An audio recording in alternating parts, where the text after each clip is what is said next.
in spite of what news media may lead you to believe. They're protesting against communism. From what I can tell, they're protesting against economic austerity and authoritarianism, neither of which I would like to believe are intrinsically linked to communism.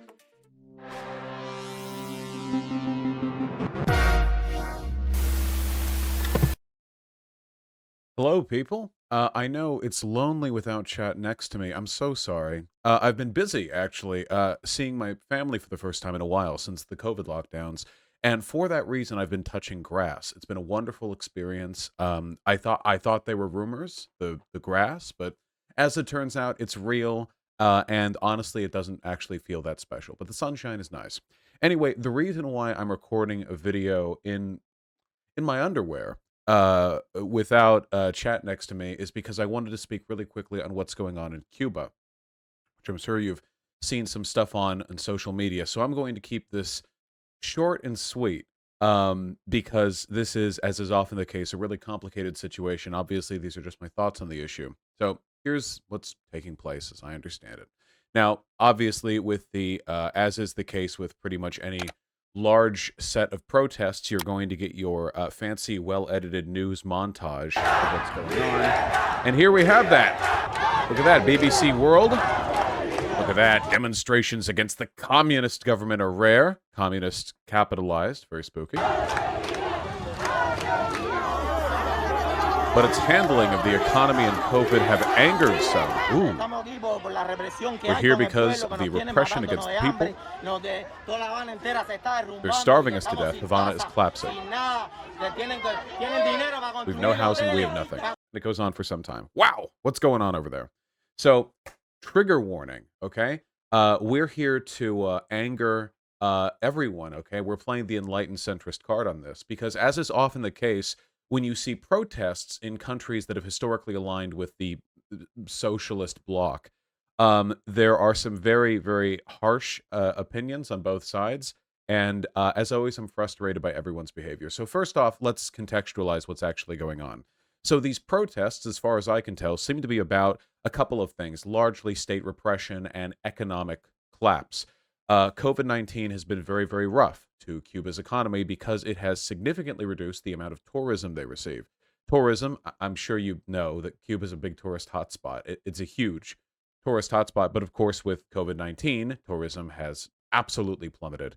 And while COVID-19's spread may be dwindling here in America, they actually just had a massive uptick over there in Cuba, which is really, really horrible. Obviously, we say COVID-19 is over, the lockdowns are lifting, but we live in America. In other parts of the world, that might not be the case. And here in Cuba, it's obviously not. They're spiking, hugely so, compared to the previous data that is available. So between that and the economic hardship they've experienced from the lack of tourism, in addition to let's be fair, the Cuban government's history of repressive behavior, which I'll go into a little bit more shortly, there are protesters in the streets. There were also counter-protesters, not being covered as much by Western media, claiming they're out there defending the revolution, Viva Castro and all that. So what are my thoughts on this? Well, first and foremost, it's important to understand that, as is often the case with situations like this, it quickly becomes a matter of team sports. So, as I understand it, the main bulk of the protests against Cuba right now, the angry protesters, these are not like anti-communists. In spite of what news media may lead you to believe, they're protesting against communism. From what I can tell, they're protesting against economic austerity and authoritarianism, neither of which I would like to believe are intrinsically linked to communism. They're not like marching down there like we want capitalism, as far as I can tell. I'm sure there are some who are saying that, but it mostly just seems to be a criticism of their current economic plight and of the performance of the government. Cuba's government does have a rocky track record when it comes to human rights and free speech, with frequent criticisms of censorship, internet shutdowns, the treatment of journalists, the treatment of protesters. We have had police crackdowns on the protesters thus far in Cuba. Truncheons coming down on the skulls of journalists and what have you. Horrible, horrible stuff. It's bad when it happens there, and it's bad when it happens here in the States. So I'll criticize it no matter where it takes place. But there are many who are trying to frame this as some sort of broader attack against socialism or communism, like the entire American right. If you go right now, you can take a look at Ben Shapiro's feed. In fact, I think Ben Shapiro actually like condescendingly tweeted out some message of support in Spanish or something like that. Like that's where they're getting their news from. I don't know. It's not something he does in other cases. Candace Owens, the American right is treating this as some kind of glorious repudiation of tyrannical socialism on the part of the Cuban people, which, as far as I can tell, is just not what's happening. Okay, this is not like some massive uprising against their economic system. And mind you, I'm not one of those actual existing socialist types. I don't think that what Cuba has is actually socialism or anything like that. But I'm just saying, like, they're framing it like this is some sort of American flag bald eagle freedom protest from Cuban, wannabe expats who are boldly resisting socialism. That's just not the character of what's going on. Now, of course, it's not just the American right that's supporting this. Here's what passes for the American left, supporting it as well. The States stands firmly with the people of Cuba. Do not fall for the bait, my friends, okay? President Biden has been reluctant to lift the sanctions the Trump administration has put down on Cuba. These sanctions have contributed significantly to economic stagnation in that country. They're some of the longest running sanctions, or one of the longest running embargoes in human history, as I understand it.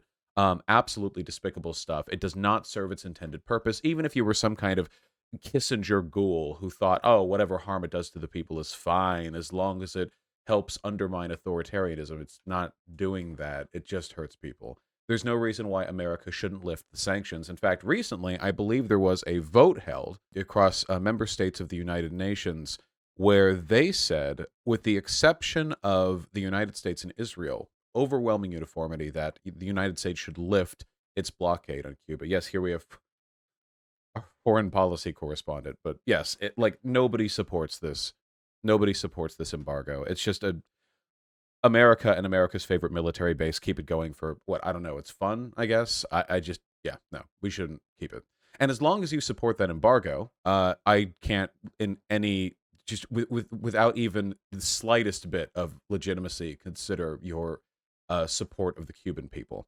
So what this really is, I think, is desperation in Cuba being framed by people in America as an attack on socialism as a concept. Obviously, that's not really applicable here. Maybe you can make some long-winded criticisms of the ways in which Cuba's economic system has contributed to this economic depravity, but that's just not what these protests seem to be about.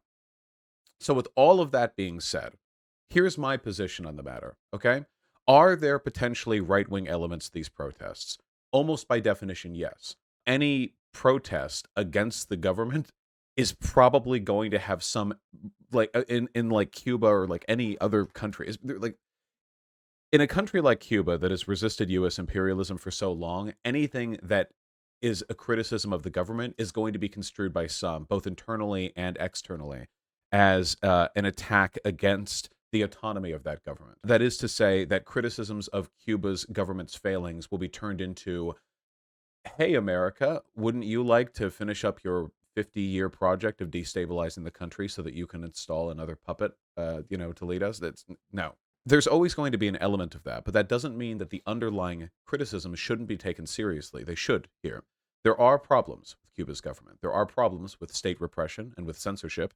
And because I don't associate state repression and censorship with the kind of socialism I want to support, I see absolutely no problem in criticizing those elements of the Cuban government while maintaining the right for Cuba to remain autonomous and free of U.S. imperialism, a position we should all take.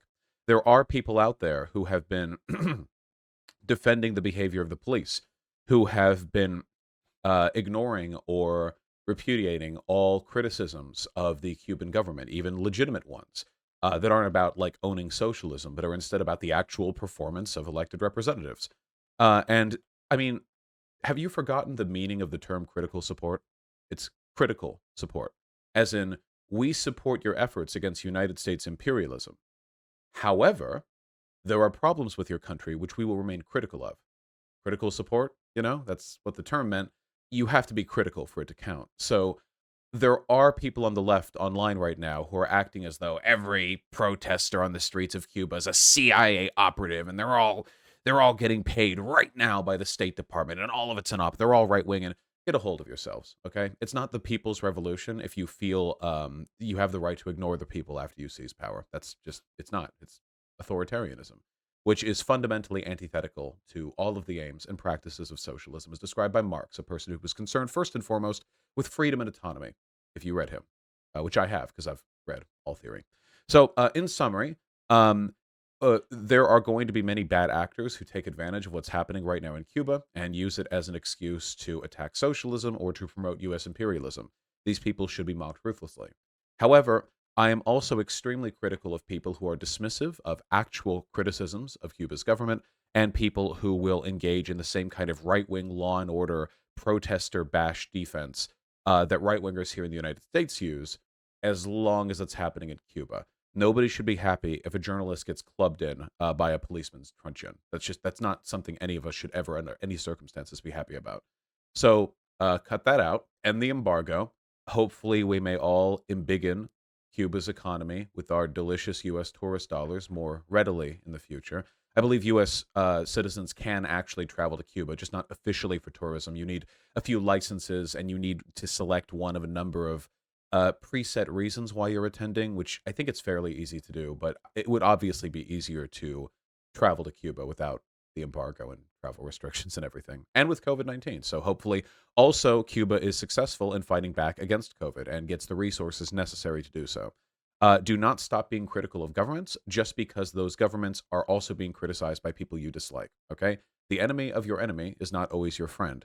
It just doesn't work that way. Life is complicated. Anyway, I love you all very much. Take care. Pay close attention to what's happening right now because keep in mind, Western media is paying a lot of attention to what's happening right now in Cuba. Did they pay this much attention, like proportionally, to what took place in Haiti or Colombia or Chile? No, probably not, huh? No, because those protests couldn't really be construed as an attack against an authoritarian communist regime, huh? No, just keep in mind, okay?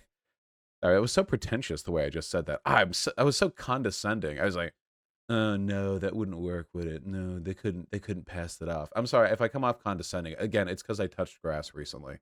It's had a profound effect on my psyche. Everyone take care. I'll be back to streaming soon.